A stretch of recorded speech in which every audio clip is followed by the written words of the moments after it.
like, share and subscribe my channel.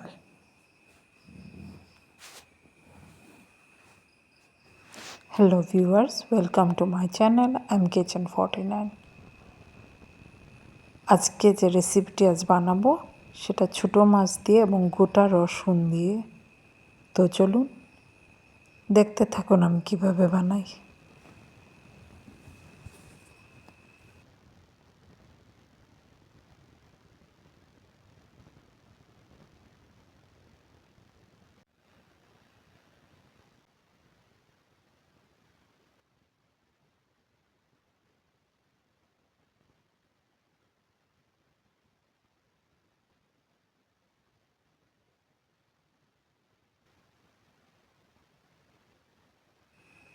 পেঁয়াজ রসুন ভেজে ভালো করে ভেজে ছোটো মাছ দিয়ে দেব।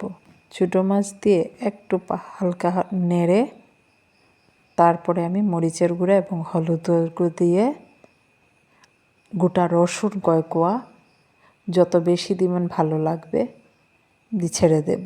দিয়ে আরও একটু সময় এগুলো মিক্সড করে দেব।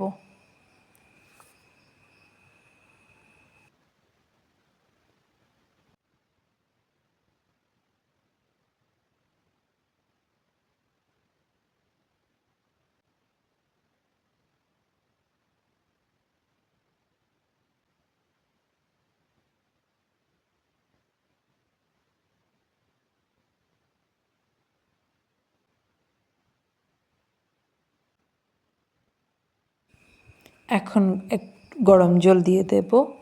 গরম জল দিয়ে একটু সময় নেড়ে লবণ দেখে একটু ঢেকে রাখব। কিছু সময় উতরানোর পর এগুলো যখন মাখা মাখা হয়ে যাবে তখন এগুলো নামিয়ে নেব। উপরে একটু লেবুর রস দিয়ে দেব। দিয়ে মাখা মাখা হয়ে গেলে নামিয়ে নেব।